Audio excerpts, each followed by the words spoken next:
اے ایمان والو اللہ سے ڈرو وَلْتَنْظُرْ نَفْسٌ مَا قَدَّمَتْ لِغَدٍ۔ ہر آدمی یہ سوچ لے کہ اس نے اپنے آگے کیا بھیجا ہوا ہے،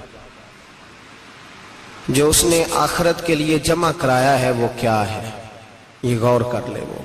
وَاتَّقُوا اللَّهَ، اور پھر ڈر جاؤ اللہ سے۔ إِنَّ اللَّهَ خَبِيرٌ بِمَا تَعْمَلُونَ۔ فرمایا تم جتنے مرضی پردے ڈالتے پھرو، تمہارے رب کو تمہارے تمام کاموں کی خبر ہے، اسے پتا ہے تم کیا کرتے، وہ جانتا ہے۔ عزیز دوستو، بزرگوں اور بھائیوں، قرآن مجید نے دو چیزوں پر بڑا زور دیا ہے، ایک اللہ کو ماننا، اور اللہ کو ماننے کا مطلب ہے نبی پاک کو بھی ماننا۔ اللہ کو ماننے کا مطلب ہے کتابوں کو بھی ماننا، قرآن پاک کو بھی ماننا۔ لیکن دو باتیں آپ کو زیادہ ملیں گی، ایک ایمان، اور اس کے بعد سب سے زیادہ زور ہے ایمان بالآخرت پر۔ آخرت کو مانو۔ وَمِنَ النَّاسِ مَن يَقُولُ آمَنَّا بِاللَّهِ وَبِالْيَوْمِ الْآخِرِ وَمَا هُمْ بِمُؤْمِنِينَ۔ اللہ فرماتے ہیں کچھ لوگوں کا دعویٰ ہے کہ ہم اللہ اور آخرت پر ایمان رکھتے ہیں، حالانکہ وہ ایمان نہیں رکھتے، دعویٰ کرتے ہیں، نفاق کا مظاہرہ کرتے ہیں، منافقت کرتے ہیں۔ جو اللہ کو ماننے والا ہوتا ہے اس کا رنگ اور ہوتا ہے، جس کو پتا ہوتا ہے قیامت کے دن اللہ کے حضور کھڑے ہونا ہے، اس کے اعمال یہ نہیں مانتے، کہتے ہیں ہم مانتے ہیں، پر مانتے، دعویٰ ہے کہ ہم مانتے ہیں آخرت کو بھی اور اللہ کو بھی، پر نہیں مانتے۔ قیامت قائم ہونا ضروری ہے۔ اگر وقوع قیامت نہ ہو تو ظالم کی تو موجیں لگ گئیں، جابر تو موج کرے گا، فاسق اور فاجر تو کہیں گے دنیا میں بھی ہم اپنے اقتدار کے زور پر جیتے رہے، آج بھی ہمیں پوچھنے والا کوئی نہیں۔ عقلاً نقلاً قیامت کا قائم ہونا ضروری ہے۔ قیامت قائم ہوگی تو مظلوم کو اس کے ظلم پر داد رسی کی جائے گی اور ظالم کو سزا ملے گی۔ ایک آدمی ساری زندگی دنیا کے اندر لوٹ مار کرتا رہا، دھوکہ فریب فراڈ کرتا رہا، اس کی راتیں شراب و کباب میں گزر گئیں، وہ مرے اور بات ختم ہو گئی، ٹھیک ہے موج کر کے چلا گیا۔ ایک آدمی ساری زندگی اس نے اللہ تبارک و تعالیٰ کی رضا کے لیے اپنی نظر کی حفاظت کی، زبان کی حفاظت کی، یہاں تک کہ دل کی بھی حفاظت کی، وہ بھی مرے تو معاملہ ختم ہو گیا۔ اس طرح تو پھر سرکش کا کچھ بنے گا ہی نہیں، نظام زندگی ساری اس کی سوچ ختم ہو کے رہ جائے گی اگر قیامت قائم نہیں ہوتی۔ قیامت کا قائم ہونا حق ہے، اس لیے قرآن مجید نے ایک جگہ پہ نہیں 20 جگہ پہ یہ بیان فرمایا ہے کہ قیامت ضرور قائم ہوگی، قیامت، اور وہ قائم ہو کر اپنے سارے لوازمات سمیت قائم ہوگی۔ میرے نبی پاک صلی اللہ علیہ وسلم نے فرمایا مظلوم کو حق ملے گا، ظالم کو سزا ملے گی۔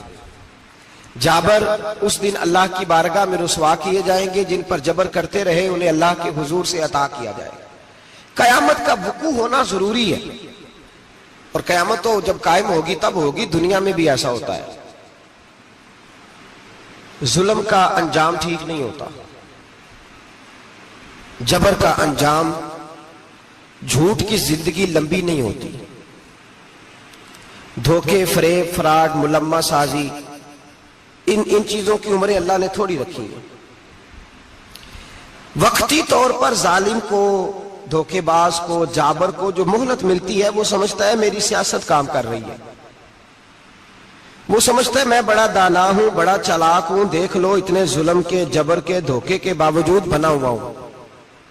حالانکہ اللہ کی طرف سے اسے مہلت ملتی ہے اور بڑا ہی مہربان ہے، مہلت اس طرح دیتا ہے کہ میرے نبی پاک علیہ السلام نے فرمایا جب میرا مسلمان نیکی کرتا ہے تو اللہ فرشتوں سے فرماتا ہے 70 گنا بڑھا کے لکھ لو اس کی نیکی، 70 گنا، اور جب گناہ کرتا ہے تو اللہ فرماتا ہے ٹھہر جاؤ ابھی لکھنا نہ، اسے ٹائم دو۔ یا اللہ کتنا؟ فرمایا 24 گھنٹے تو دو، ہو سکتا ہے توبہ کر لے، یہ اس کی مہربانی ہے۔ اب وہ جو اللہ نے مہلت دی ہے نا کہ شاید توبہ کر لے، لوگ سمجھتے ہیں میری چالاکی کی وجہ سے نظام سیٹ چل رہا ہے، میں بڑا تیز ہوں، 2 4 5 باتیں بولتا ہوں سب صحیح ہو جاتا ہے۔ لوگ اس کو اپنی دانائی سمجھ لیتے ہیں، حالانکہ وہ اللہ کی طرف سے۔ فرعون نے کئی 100 سال حکومت کی، اور اس طرح اس نے ظلم کیے کہ لاکھوں اور ہزاروں بچے قتل ہی کرا دیے. 12,000 عورتوں کے پیٹ میں حمل تھا اس نے ضائع کرا دیا.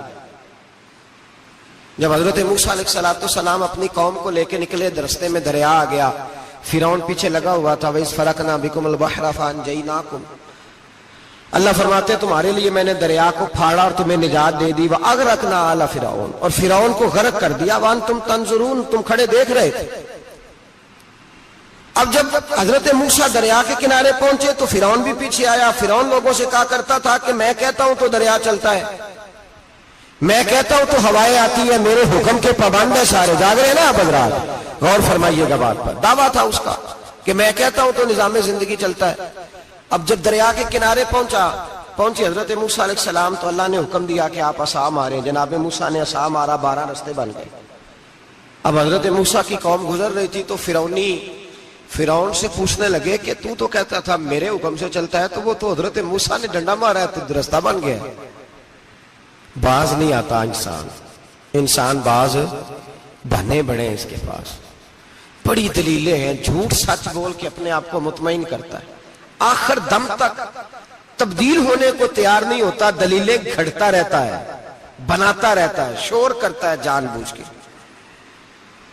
بھئی تو کہتا تھا میرے چلانے سے چلتا ہے تو باز ابھی بھی نہیں آیا. کہنے لگا میں نے ہی حکم دیا ہے کہ ذرا پھٹ جا، مجھے یہ زندہ چاہیے. باز رسی جل گئی بال، کہنے لگا میں نے ہی کہا ہے دریا کو کہ یہ مجھے زندہ چاہیے، میرے بھاگے ہوئے ہیں تو اس لیے پھٹا ہے، تو آؤ میرے ساتھ دریا کراس کرے. تو پتا تو ان کو بھی تھا نا جتنا تو رب بنا